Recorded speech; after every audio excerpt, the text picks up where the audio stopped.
नमस्कार बच्चों। एनसीईआरटी ने कक्षा 10 के लिए सामाजिक विज्ञान विषय में 4 किताबें प्रस्तावित की है। इतिहास, राजनीति विज्ञान, भूगोल और अर्थशास्त्र।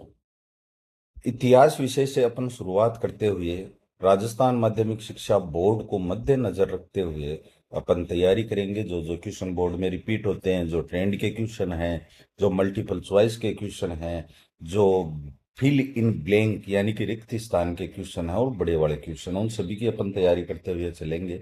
लेकिन सबसे पहले मैं आपको मोस्टली ये बता दूं कि अपन जो इम्पोर्टेंट चीज़ें हैं जो बोर्ड में आने वाली हैं उन्हीं को पढ़ते हुए चलेंगे, ना कि पूरे अपन लाइन टू लाइन एक लेसन को पढ़ेंगे, जिससे कि आप स्कोरिंग ज़्यादा कर सको, आपको समझ ज़्यादा आ सके। उस टॉपिक को अपन ज़्यादा समझेंगे जिस टॉपिक को समझने की हमें ज़रूरत है। सबसे अपन पहले इतिहास विषय की बात करते हैं। तो इतिहास विषय में कुल 5 चैप्टर हैं। पहला चैप्टर है यूरोप में राष्ट्रवाद और दूसरा चैप्टर है भारत में राष्ट्रवाद। मैं सबसे पहले अपने भारत से शुरुआत कर रहा हूँ जिससे आपको अच्छे से समझ में आए। अपना पहला टॉपिक है भारत में राष्ट्रवाद। सबसे पहले बात करते हैं अपन राष्ट्रवाद की। राष्ट्रवाद का सीधा सा सिंपल सा आप अपने दिमाग में एक अर्थ बैठा लो कि राष्ट्रवाद कहते हैं किसी भी राष्ट्र के प्रति प्रेम, या आप अपने जो देशभक्ति, जो किसी राष्ट्र के प्रति अपने देशभक्ति की जो भावना होती है उसे ही अपन राष्ट्रवाद कहते हैं। बात करते हैं यहाँ भारत में राष्ट्रवाद की। तो राष्ट्रवाद, भारत में राष्ट्रवाद, अब ये कह रहा है कि भारत में राष्ट्रवाद क्यों आया, कैसे आया और कब आया। क्यों आया? तो क्यों इसलिए आया, क्यों? क्योंकि शासक ने जनता को बहुत ज्यादा परेशान कर दिया। शासक के खिलाफ जनता लामबंद हुई, तब जाकर जनता के मन में राष्ट्रवाद का विचार आया। दूसरी बात, पूरी दुनिया में राष्ट्रवाद का विचार सबसे पहले कहाँ देखने को मिलता है?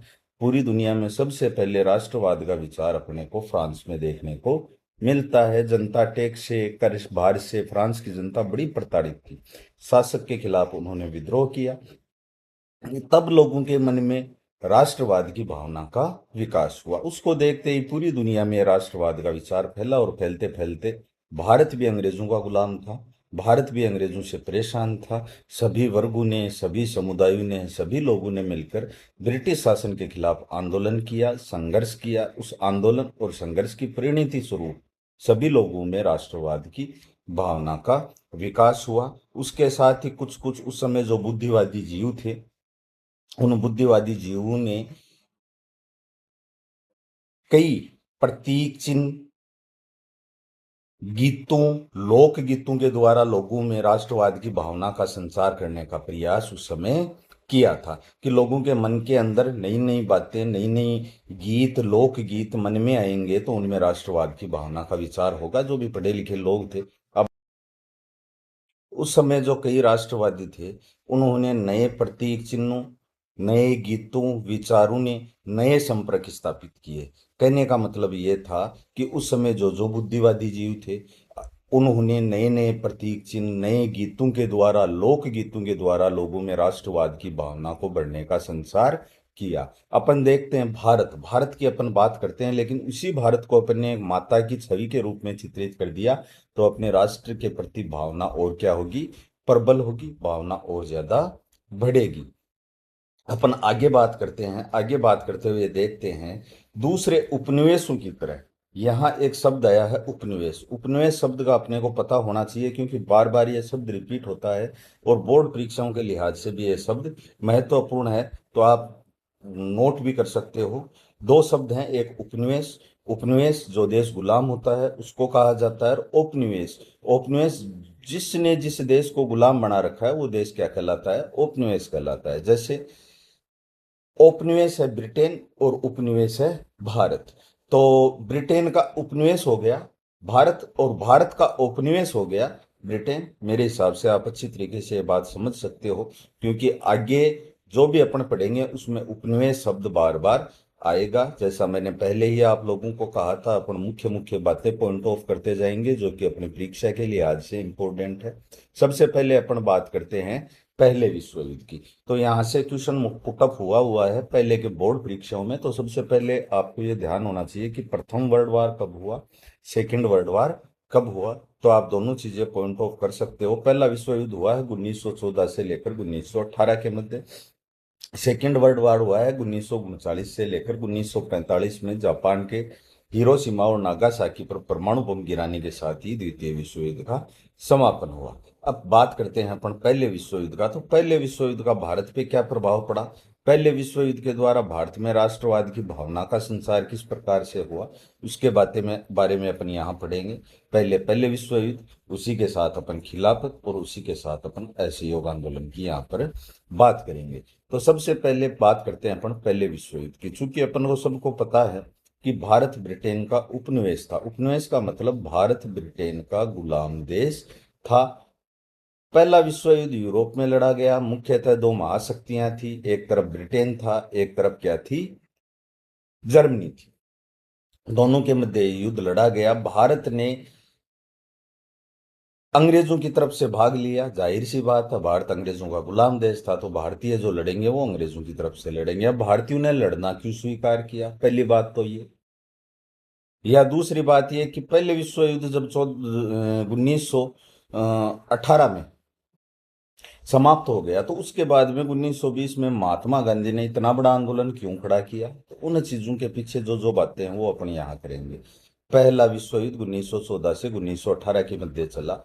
जब विश्व युद्ध हुआ तब अंग्रेजों ने भारतीयों को यह विश्वास दिलाया था। अब पहला यहाँ अपना पॉइंट बना सकते, आप यहाँ पर पहला पॉइंट बना सकते हो कि भारतीयों ने अंग्रेजों की तरफ से लड़ना क्यों स्वीकार किया। तो भारतीयों ने अंग्रेजों की तरफ से लड़ना इसलिए स्वीकार किया क्योंकि अंग्रेजों ने कहा था कि जैसे युद्ध समाप्त होगा हम आपको आजाद कर देंगे।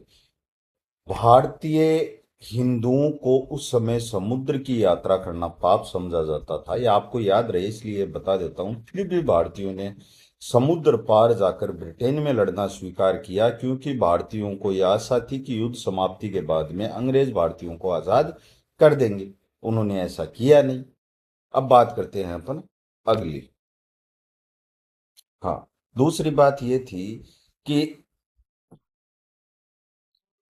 जब भी कोई युद्ध होता है तो युद्ध में खर्चा इतना ज्यादा हो जाता है कि कीमतें बहुत ही ज्यादा बढ़ जाती हैं। ब्रिटेन उस समय बहुत ज्यादा युद्ध से प्रभावित हुआ, आर्थिक संकट से प्रभावित हुआ। उसका असर भारत में भी देखने को मिला। 1913 और 18 के बीच कीमतें क्या हो गई? उस समय डबल हो गई थी। 1913 से लेकर 1918 के बीच में कीमतें दोगुनी हो चुकी थी, जिसके कारण आम लोगों की मुश्किलें बढ़ गई। आप जानते हो, महंगाई होगी, जनता है वो सरकार से या शासक से नाराज होगी, नाराजगी उसकी जाहिर होगी। उस समय ब्रिटेन था वो आर्थिक मोर्चे मोर्चे पर भी लड़ रहा था। सिपाहियों को भी उसकी जरूरत थी। सिपाही आएंगे कहाँ से? सिपाही आएंगे उपनिवेशों से। उपनिवेश था भारत, तो भारत के गांव से लोगों की उस समय जबरन भर्ती की गई। आप जानते हो, किसी के साथ कोई जबरदस्ती की जाती है तो लोगों में क्या है? शासन के खिलाफ असंतोष बढ़ता है। तो 2 नंबर पॉइंट ये हो गया आपका कि उन लोगों की जबरन भर्ती की गई। तीसरा, 1918, 1920, 21 में देश के बहुत सारे हिस्सों में उस समय अतिवृष्टि, अकाल, किसी ना किसी कारण से क्या हो गई? फसलें खराब हो गई। लोगों के सामने खाने का संकट या भारी अभाव पैदा हो गया। उस समय फ्लू, फ्लू किसको कहते हैं? बुखार को। अमूमन उस समय क्या होता था? इतने ज्यादा डॉक्टर नहीं होते थे, इतनी ज्यादा चिकित्सकीय सुविधाएं नहीं थी। बीमारियां आती थी, संक्रमित बीमारियां आती थी, पूरे के पूरे गांव के गांव मर जाया करते थे। तो उस समय फ्लू नामक महामारी फैली। 1921 की जो जनगणना हुई थी, देखो आपको ये याद रखने की आवश्यकता है क्योंकि वर्तमान में जनगणना चल रही है, आपको करंट अपडेट भी होना चाहिए। अभी जो वर्तमान में जनगणना चल रही है वो 2027 की जनगणना चल रही है। जनगणना प्रत्येक 10 साल से भारत सरकार द्वारा करवाई जाती है। 1931 में पहली बार वैज्ञानिक जनगणना हुई और 1881 में प्रथम जनगणना मानी जाती है। वर्तमान में भारत की यह 16वीं जनगणना जो चल रही है, आजादी के बाद की 8वीं जनगणना है। चूंकि पिछली जनगणना 2011 में हुई थी, वर्तमान में 2021 में होनी थी, लेकिन कोरोना के कारण वर्तमान में 2027 की जनगणना इसको माना जाता है। प्रथम चरण इसका 2026 में है। तो उसी प्रकार उस समय 2021 में ब्रिटिश गवर्नमेंट ने जनगणना करवाई, और जनगणना करवाई तो उस समय पता चला कि जनगणना में लोग कम हो गए। कम क्यों हुए? एक तो भुखमरी के कारण मर गए, एक जो विश्व युद्ध लड़ने के लिए जो बाहर देश गए थे वहां पर मारे गए। तो 120-30 लाख लोग उस समय मारे गए। भारत की कुल जनसंख्या आजादी के समय 1947 में 36 करोड़ थी। तो आप देखो कि 1919 में 1.25 करोड़, 1 करोड़ 20 लाख या 1 करोड़ 30 लाख लोग मारे गए, तो जनसंख्या में अपने को गिरावट देखने को उस समय मिलती है। लोगों को उम्मीद थी कि युद्ध खत्म होने के बाद उनकी मुसीबतें कम हो जाएंगी, लेकिन ऐसा नहीं हुआ। इसी समय उनके सामने एक ऐसा नेता आया, उसने संघर्षों का एक नया ढंग और एक नया तरीका पेश किया। उसका नाम था महात्मा गांधी।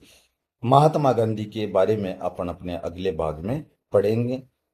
आशा करता हूं कि आप सभी को ये समझ में आया होगा, जितना भी आज पढ़ा है। कुछ डाउट हो तो कृपया कमेंट करके जरूर बताएं।